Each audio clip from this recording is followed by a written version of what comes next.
The rope of length L and mass per unit length mu is suspended vertically. If mass m is suspended from the bottom of the rope, then time for a transverse wave to travel the rope is. So to solve this question, I should show you some basic things prior to the actual calculation for the question. So first of all, I say this is the support what we are having for the suspended rope. This is the suspended rope, and what they are saying here is the mass which is suspended and whose value is m. Okay, but now we are not neglecting the mass of this rope. The mass per unit length of this rope is said mu. The length of the complete rope is L, right? The complete length of the rope is L. So what we have to find is, we have to find how much time will be taken by the pulse if you give it at this point. Okay, say this is a point P and this is point Q. Okay, so now how much time is required by the pulse to reach from point P to point Q to move up. Okay, that is what we have to find now. Now to do this, I simply consider a small elemental length somewhere here, okay, whose width is dx. So this is the elemental length,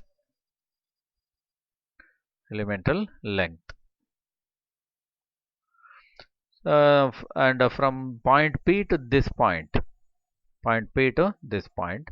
so this point is something O. Okay, this length is say x from here to here. Now at this situation, what we can rewrite is this is the actual suspended support from the top, right? And this is the point O, and here we have to consider the total mass, and this mass is equal to how much? It is m plus the length of this part of the rope is only this much part we have to consider. Okay, so this part is x, right? That is x into, it is mu. Mu is mass per unit length, and now the weight at this point O is which is W is equals, what I can write, it is m plus mu into x or x into mu multiplied by g, right? And the tension at this point in upward direction t, so this tension is equal to magnitude of weight, and which is equal to again m plus mu x into g. This is the tension, and here what I can write is speed of the wave, right? Speed of the pulse, speed of the pulse at point P, at point not P, it is point O, is V is equals root of, right? It is T divided by mu. This is the formula what we know before. Okay, so now I make the substitution for these things. This is V is equals root of, what is T actually? T is m plus mu into x, right, into g divided by mu. Otherwise you can rewrite it as a V is equals root of, right, m divided by mu plus x into g. This will be the velocity, instantaneous velocity of the pulse at the point O, right, at the point O. So now the time to cross the width dx, right, time to cross the width dx by the pulse will be, so that is to be found now. Now what I do is time taken by the pulse, right, by the pulse to cross width dx of the rope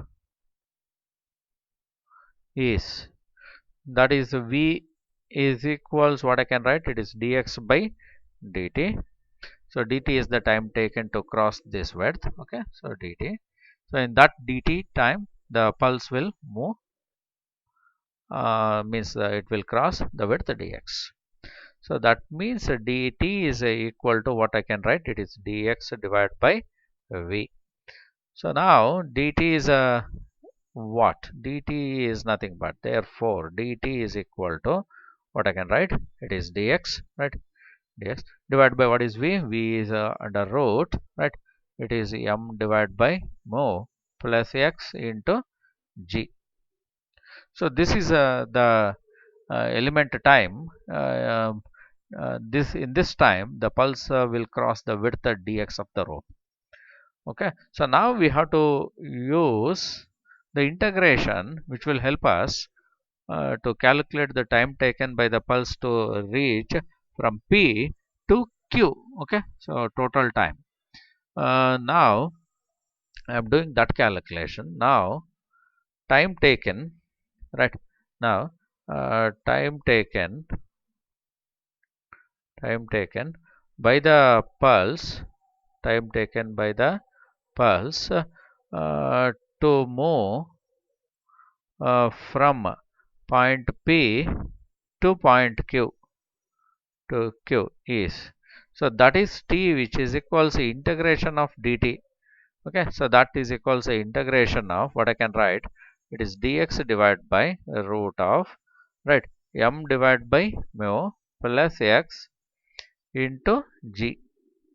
This is how I must write. Otherwise I can rewrite this in a different way. T is equal to, what I can write, it is 1 divided by root g.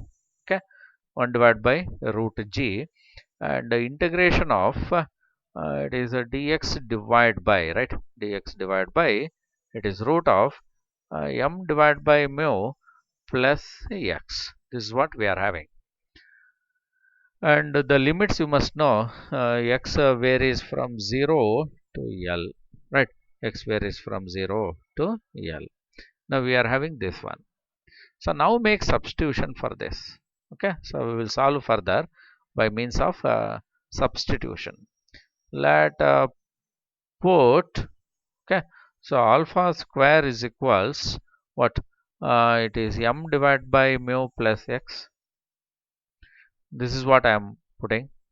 Further, what I can do is differentiate with respect to x. That means 2 alpha into d alpha by dx is equals, it is 0 plus 1, which is equals 1, right? So otherwise what I can write, it is 2 alpha d alpha is equals dx. This is one of the substitution I can make. Okay, so alpha square is this much and this. Now for limits, what I can do now, if x is equals 0, which implies alpha square is equals m divided by mu. Otherwise what I can do for alpha, so alpha is root of m divided by mu. And if x is equals L, which implies what happens, which is alpha square, right, alpha square is equals, what I can write, it is m divided by mu plus L from this equation. Okay, so which is equals, what happens, which is alpha is equals root of what I can write, it is m divided by mu plus L. I call this as alpha 1 and this as alpha 2. Okay, so now after making replacements, otherwise substitutions, what I got is, so in which equation I have to make substitution? In this equation. Okay, in place of m divided by mu plus x, I can put alpha square. In place of dx, I can substitute this much, right? So therefore what I can do further, which is t is equals, right, t is equals 1 divided by root g, and keep that integration as it is. In place of dx, what I must put? In place of dx, I have to put 2 alpha d alpha. And in the bottom, what I have to put inside the square root? It is nothing but alpha square, right? Alpha square. And the limits are from alpha 1 to alpha 2. Let it be as it is. Further, what I can write for t? T is equal to 1 divided by root g, right? 1 divided by root g. And integration, right? This is 2 alpha d alpha divided by alpha, right? It is alpha because alpha square under root. So now alpha and alpha get cancelled. That means the things which left 1 divided by root g, and integration, it is 2d alpha. Of course, from alpha 1 to alpha 2, I am keeping the limits as it is, alpha 1 to alpha 2. Now I have to integrate this equation further. Therefore, t is equal to, on making the integration, what I got is 1 divided by root g into 2, right? What the result of integration? The result of integration is simply alpha from alpha 1 to alpha 2. So this is equal to what I can write? It is 2 divided by root g, and this is alpha 2 minus alpha 1 inside bracket. Now I have to be careful about the values of alpha 1 and alpha 2. So alpha 1 is just root of m divided by mu, and alpha 2 is root of m divided by mu plus l, right? So that is what I am going to do here. Therefore t is equals 2 divided by root g, and inside this bracket I can simply make the substitution. It is a root of, right? It is root of m divided by mu plus l, which is alpha 2, minus root of m divided by mu. So this is what I got. Further, if I take the LCM in this side, that is equal to 2 divided by root g, right? 2 divided by root g, and inside this bracket, what the things left? Which is a root of, right? It is root of m plus l into mu divided by root mu under root minus root m divided by under root mu. Now root mu and root mu are common in the bottom. Take them out and mix with this root g, right? So therefore what happens? T is equals 2 divided by root of mu g, and inside the bracket, which is a root of m plus mu into l minus root m, right? This is the answer what I finally got. Be careful, it is this thing what we got, and you can simply take it as a copied thing. I simply copy it and I simply make usage of the same equation here just to learn which answer is correct. All right, so now here I am going to put it. I simply paste it, right, which is here. Okay, so which equation is exactly matching with this? So this one is exactly matching with 2 divided by root mu g, which is here, right? So this is option C, right? So option C is exactly the correct answer what we got. This one is our answer, option C.